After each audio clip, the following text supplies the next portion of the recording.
U.S. unit labor costs higher in the second quarter than initially thought. What does that mean? Let's translate that.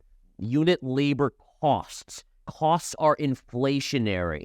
All right, so right off the bat, that's an inflationary headline. That's inflationary economic news. So that is a very important point here. The reason why that's important, folks, is because, again, the only way the Fed can stop raising and start lowering interest rates, which is what the market craves, is if we see inflation continuing to come down.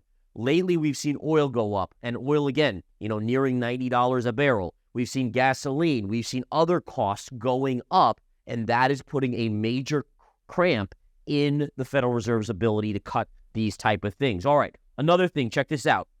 Employment claims.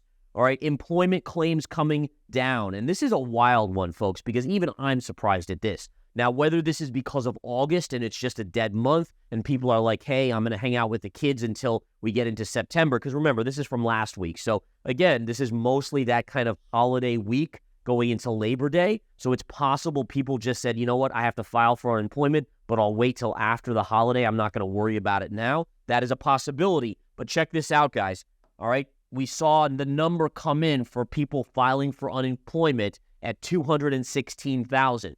The expectation was for 230,000.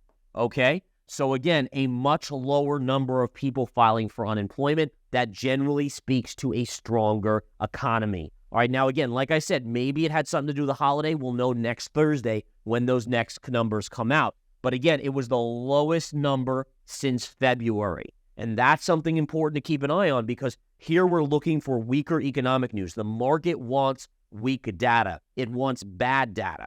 Bad data right now puts the Fed on the sidelines. It means hiking is over. We're not seeing that. So the November rate hike, which again, the markets are kind of 50-50 on, now after the data today and the unit labor costs could be starting to spike just a little bit in terms of expectations. The crypto market is on the upswing. Bitcoin, BTC, leads the charge with a 2% rally over the last 24 hours, crossing the $26,000 mark, while Ethereum, ETH, follows suit with a 0.6% rise, surpassing $1,650.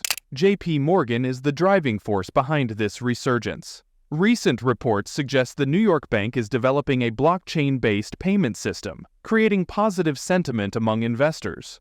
Despite the crypto uptick, trading volumes hit a low, indicating market uncertainty. Spot trading volumes on centralized exchanges fell to their lowest since March 2019, reflecting a cautious mood among traders.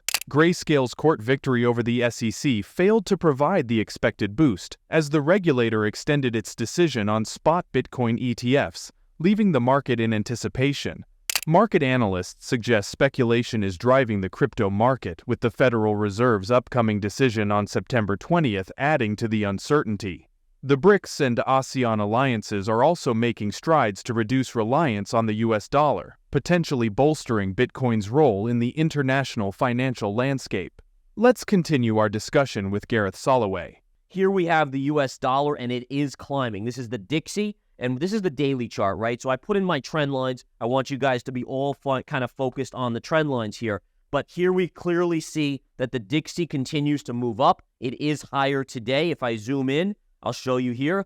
The dollar, again, on the back of this news, is going higher. So here you are, right? This is today's candle right here, and that, again, is moving up. Now, again, I'm a skeptic. I think that we're closer to the end of the dollar run than the beginning. But again, news like today, you're watching for the price action. And I'm going to tell you this, guys.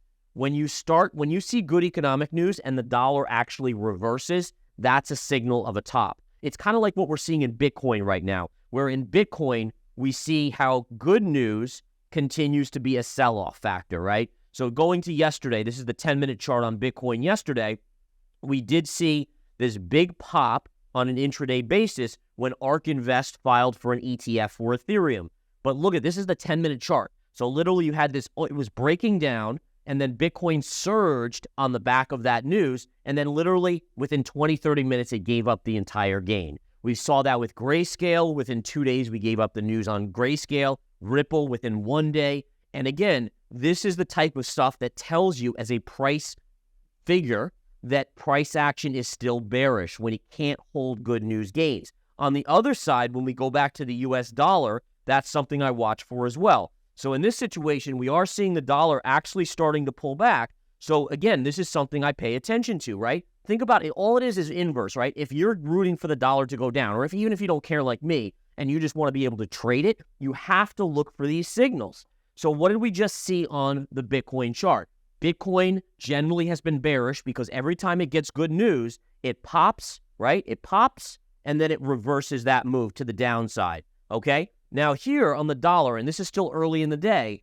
but here we had that news, the good economic news, the dollar popped on the 10-minute chart, and look at what's happening to the dollar right back down. So that's something that I'm going to pay attention to. I'm not going to say it's anything significant yet, but again, as I said, based on my analysis, there's far too many people now bullish on the US dollar, and that concerns me as it usually signals a top. In addition, if you go to the daily chart of the US dollar, look at the run the dollar's had. I mean, in all fairness, if you look at this chart, this is a chart that probably is getting closer to the end of its run than the beginning, and that's what we're going to see. Maybe it gets up here, which is just a little higher, about 50 cents higher on the Dixie, but either way, to me, this is starting to look like an extended chart. All right, next we take a look at the 10-year yield. Now, this is another important one. All right, now, the bond market is known as the most important market out there. It's the biggest market in terms of money. You might think the stock market's bigger, not even close.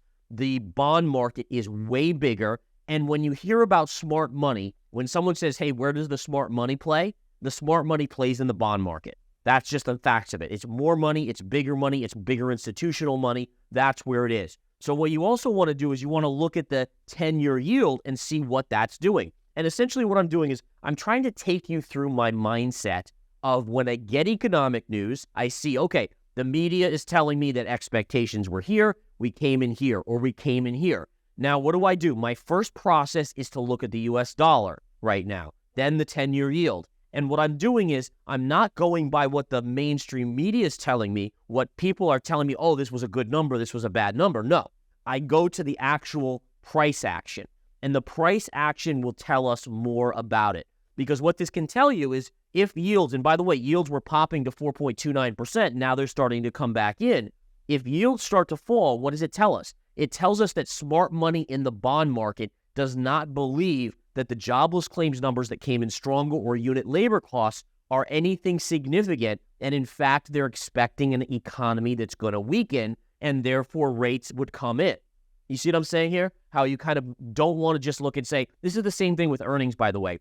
A good example of this was NVIDIA, right? So NVIDIA, we know that NVIDIA had these great earnings. The stock was up after hours a mile, up to $520. The next day it fell and closed at like $470. It was basically flat on the day. Now you look at those numbers and how much they beat by, and the retail investor who doesn't know any better is going to say, wow, though these numbers are amazing, I'll even pay $500 or $520 for these earnings because they look so amazing compared to estimates. Then the next day, they're kind of like, what the heck just happened? Why did I lose all my gains? And the answer is this, is that the smart money is going to do what the future is telling them, not what the current numbers. When they report earnings, they're giving you the current price action or the current earnings of that company.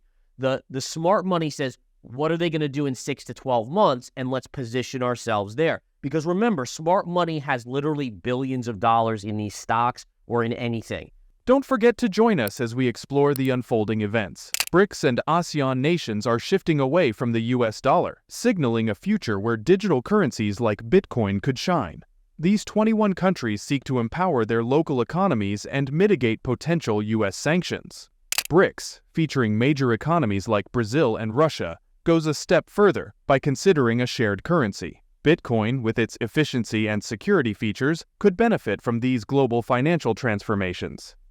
The international role of decentralized currencies may be on the rise as nations seek alternatives to the US dollar. Bitcoin witnesses, second highest daily ordinal inscription, count as inscriptions near 30 million. Former FTX co-chief Ryan Salame contemplates guilty plea. Ugandan fintech ASAC acquires Mexican asset financing startup Flex Club. Coinbase launches crypto lending service for institutional investors. Binance executives for Russia and Eastern Europe leave top exchange. If you enjoyed the video, don't forget to give it a thumbs up and subscribe to our channel for more daily updates. Remember, knowledge is a power, and we're here to empower you on your financial journey. Until next time, happy investing.